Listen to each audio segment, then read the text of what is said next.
야당 의원들이 월북 회유했다. 윤 대통령이 보낸 편지. 이래진 씨가 민주당 의원 월북 인정한 보상해주겠다라고 회유했다라는 주장을 했습니다. 들어보시죠. 외신 기자회견 하니까 그때 당시 민주당에서 만나자고 하더라고요. SI 첩보를 들어보니까 월북이 확실히 맞더라. 월북 인정해라. 같은 호남이니까 월북 인정하면 보상하겠다. 조카들을 생각해서 받는 게 어쩌겠느냐라고 하는 거예요, 또. 그래서 내가 보상 필요 없고 동생의 명예회복과 진실 규명을 반드시 밝히겠다.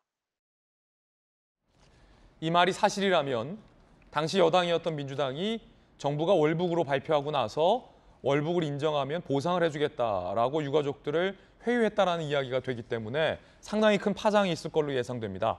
당사자로 지목된 황희 의원은 부인했습니다. 들어보시죠. 글쎄요, 어느 민주당 관계자인지는 모르겠고 이런 이야기는 했죠. 뭐냐면은 그때도 사실은 민주당 입장에서는 월북 여부가 주요하지 않았고 남북 간의 민간인은 더 이상 이런 안타까운 일이 반복되지 않는 그런 상징적인 존재가 또 될 수도 있는 거 아니냐 이런 이야기는 한 적이 있지 월북으로 인정하면 뭘 해주겠다 이런 말은 글쎄요 누가 했는지는 모르겠습니다. 자, 황희 의원과 민주당 관계자들은 강하게 부인을 하고 있습니다. 그런 얘기 한 적 없다. 누가 했는지 모르겠다. 하지만 유가족은 월북으로 인정하면 지원해주겠다. 같은 호남이니까 지원해주겠다. 이런 얘기까지 했다라고 상세하게 주장을 하고 있는데 김연아 의원님 어떻게 보십니까? 참 하지 말아야 될 이야기가 단어 곳곳에 나오는 것 같습니다. 일단 월북을 인정하라. 그러니까 월북인지 아닌지 사실을 지금 뭐 알 수 없고 또 이 그 피살 공무원 가족들 같은 경우는 사실 규명이 먼저 아니겠습니까? 우리가 그것 때문에 세월호에 대해서 진상조사도 하고 이러는 건데요. 그걸 다 경험했고 또 월북이라는 낙인이 대한민국에서 살아가면서 그 가족들에게 얼마나 큰 낙인이 되는지 저는 누구보다도 이 민주당 의원들이 더 잘 아신다고 생각이 되는데 그걸 그 자리에서 얘기했다? 굉장히 부적절하다고 생각하고요. 두 번째는 같은 호남이니까 저는 이것도 적절하지 않다는 생각을 합니다. 이게 도대체 같은 호남이니까 뭘 의미하는지 잘 모르겠습니다만 글쎄요 누가 들어도 적절하지 않다고 생각이 되고요. 지금 뭐 그 이대진 씨 입장에서는 특정인이 이런 말을 했다고 지칭을 하고 또 그 당사자는 아니라고 얘기하지만 아무리 제가 보수적으로 해석한다고 하더라도 그때 참여했던 네 분 중에 한 분은 이 얘기를 분명히 한 것 같습니다. 이게 상대방이 또렷하게 기억을 하고 있기 때문에 그래서 이런 면에 있어서 굉장히 부적절하다는 생각을 하고 저는 민주당 여기 지금 박용진 의원님 나오셔서 당대표 출마하시는 모습 굉장히 좋습니다. 새로운 모습 기대합니다.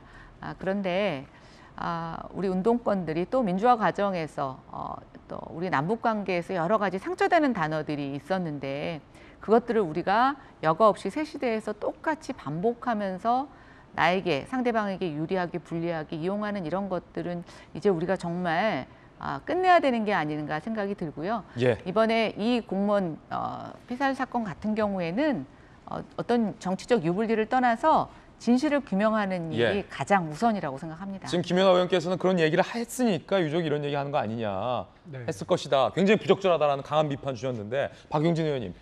뭐 그러니까 우리 이래진 씨의 기억이 맞다면 정말 부적절한 일일 텐데요. 2년 전 일이고 또 그 아마 뭐 1대1 상황이 아니라 여러 명이 있었으니까 그 기억을 서로 기억이 서로 틀릴 수도 있고 또 이걸 맞춰보면 사실관계가 드러날 거라고 생각을 합니다. 그래서 지금은 이래진 씨의 주장인데 그 주장이 담고 있는 내용은 되게 부적절해 보여요. 그런데 굳이 저는 민주당의 어떤 의원이 그런 이야기를 굳이 할 필요가 뭐가 있나 하는 생각이 일단 있고요.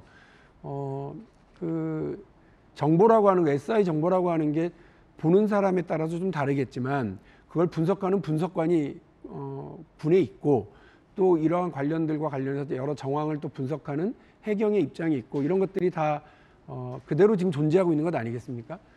정권 바뀐 거 말고는 다른 게 달라진 게 없는데 갑자기 이런 그 해석이 달라지고 해경이 사과하고 하는 일이 지금 벌어지고 있는 건 조금 납득하기가 어렵습니다. 저희 민주당으로서도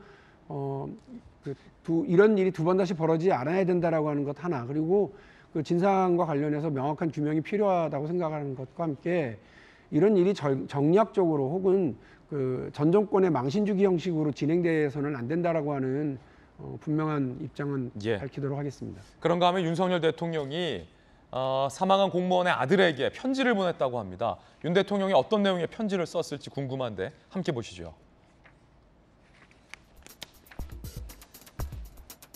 윤석열 대통령, 국가가 씻을 수 없는 깊은 상처를 안긴 점 참으로 부끄럽고 미안하다. 진실을 마주하고 밝히는 힘 있는 나라가 진정한 국민의 나라. 이제 20살, 인생의 봄날은 아직 시작하지 않았다. 함께하겠다라고 윤 대통령이 사과를 공무원 아들에게 사과를 하고 격려를 합니다. 윤 대통령의 편지도 유가족은 이렇게 공개를 했습니다. 피살 공무원 유가족들은 윤석열 대통령에게 감사하다, 진실을 밝혀달라라는 입장을 밝히고 있는 상황입니다.